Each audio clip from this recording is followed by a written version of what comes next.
Well, okay, let's move from this compromise to immigration, an issue on which there has been a struggle to get some consensus. Let's keep talking about the war. You'd rather talk about that? No. Well, down here we may actually think we are talking about the war if we start talking about immigration. We had census numbers come out in Texas. I know that the numbers have not been released for South Carolina yet, Senator, but in Texas they were, and they confirmed what we suspected, which is that the Hispanic majority is coming.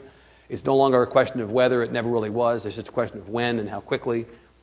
It begs the question, especially in a city like San Antonio, which is, if you want to know what Texas is going to look like in 10 or 15 or 20 years, look to San Antonio. The experience here will be reflected in the rest of the state very soon.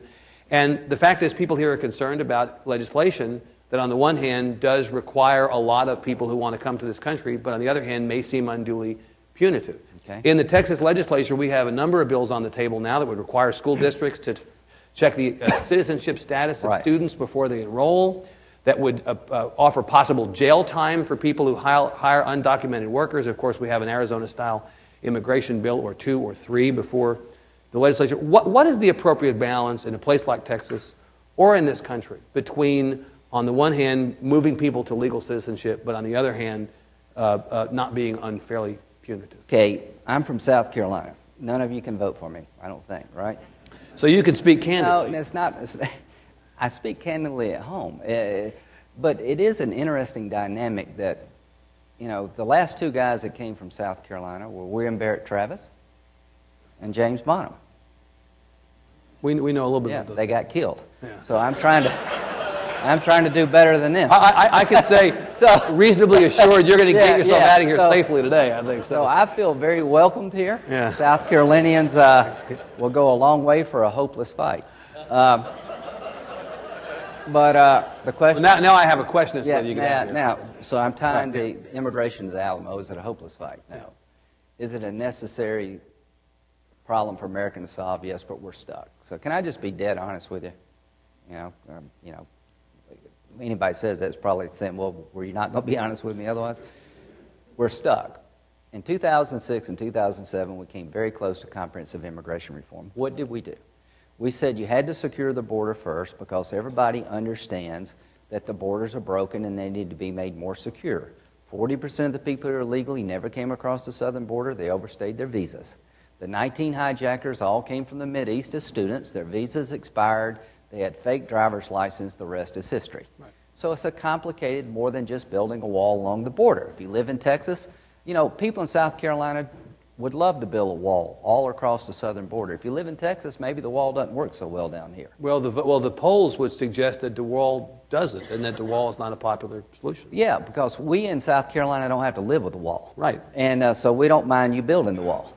But at the end of the day, we have to be in it together. So if something doesn't work for you, then it probably affects me in South Carolina on this issue.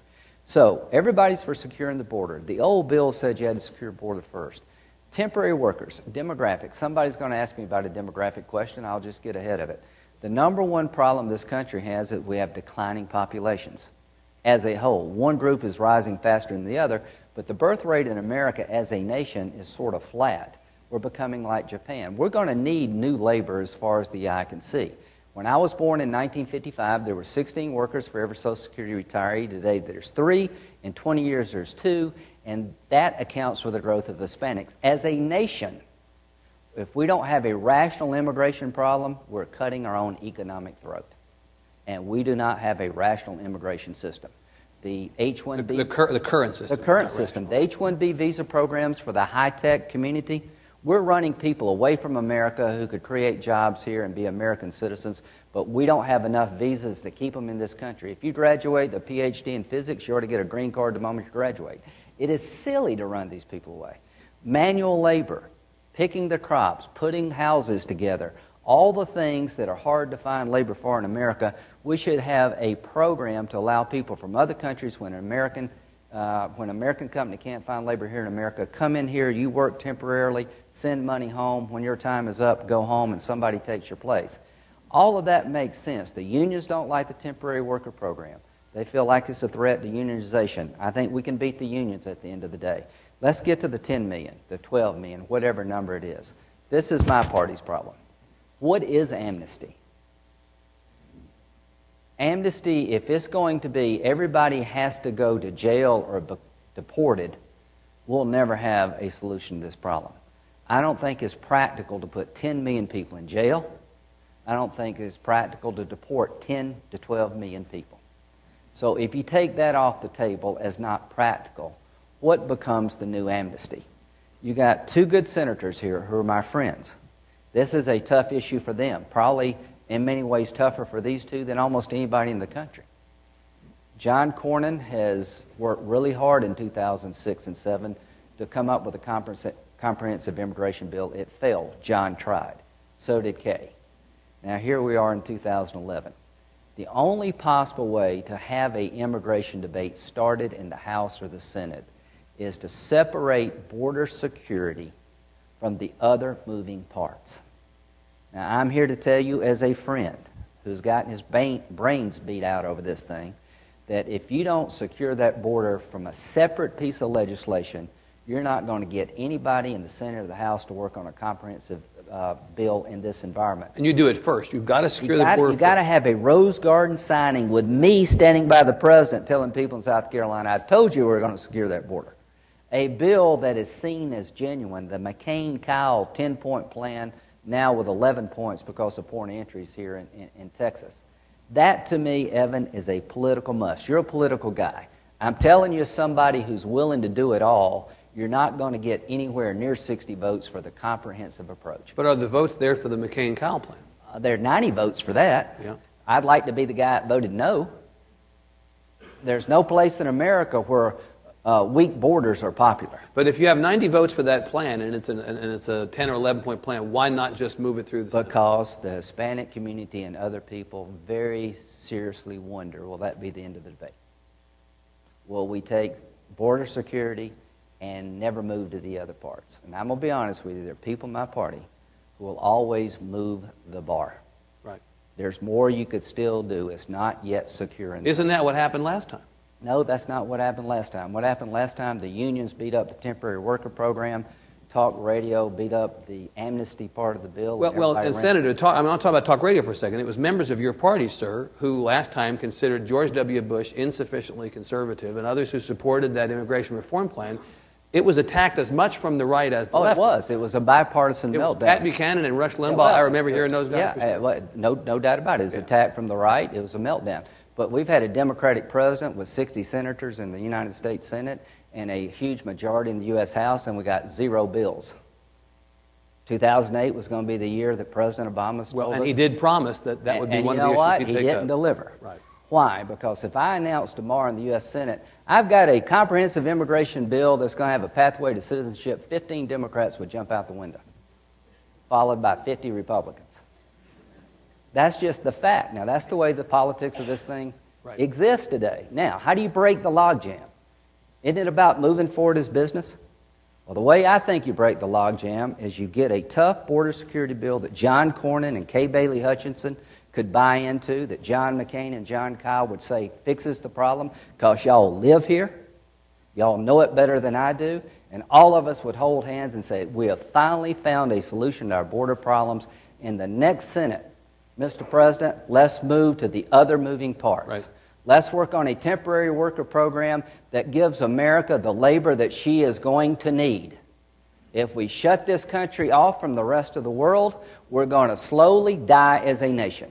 Japan is very xenophobic, and they're having a hard time recruiting people into their economy to do the jobs that are not being served by the native population. And this would have to be a bipartisan bill, right? Everything, it's not 60 votes you're looking at, because you're not going to get 60. You're going to get 80 or you're going to get 40. Right.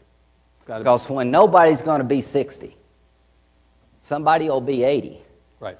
But nobody is going to be 60. Do you understand why there may be suspicion within the Hispanic community about the intentions? I mean, when you know, there's a lot of debate over Jan Brewer and the Arizona immigration laws. There's a lot of debate over the question of sanctuary cities, and are we going to bust cities for doing what is, in Texas's case, certain cities that are doing exactly what is already state law, only we regard the cities as somehow derelict but not the state. I wonder whether the Republican Party, your party, sir, has to talk to the Hispanic community with different language, in a different tone of voice on immigration to get them not to be suspicious of what your motives are. Well, put yourself in, look at the last election cycles. In 2004, George W. Bush carried what percentage of the Hispanic community? I'd say north of 40%. 44%. John McCain, probably the bravest guy I know on this issue, got 31%. Barack Obama folded like a cheap suit in 2007 on the immigration issue itself. He's the one that introduced an amendment to sunset the temporary worker program because the unions didn't like it, and me and Ted Kennedy had to vote against him. So I would argue that the bravest guy of the bunch when it came to fixing this problem didn't do well at the polls. So I've stopped looking at it, how can Republicans do better? How can America do better? And if I were a young Hispanic out there listening to some of the things coming out of my party, I'd really wonder if it was about my last name rather than broken borders. So you acknowledge that the party has a problem right now? How can you not acknowledge that? Well, but there are some people, sir, in your party who don't acknowledge it. Well, let me there's not a problem. There are plenty of people in my party just like me who want to do the right thing. There are people in the Democratic Party and the Republican Party who take every emotional issue like this and, you know, they run with it. But we have a problem with the Hispanic community over immigration. If you look at the polling numbers, the people who in the Hispanic community identify themselves as Republicans, it has gone down, and if you think it's not related to immigration, you're in denial. Having said that, I am not going to create a bill to help my party with Hispanics. I'm going to create a bill to help America. That's what I'm going to do.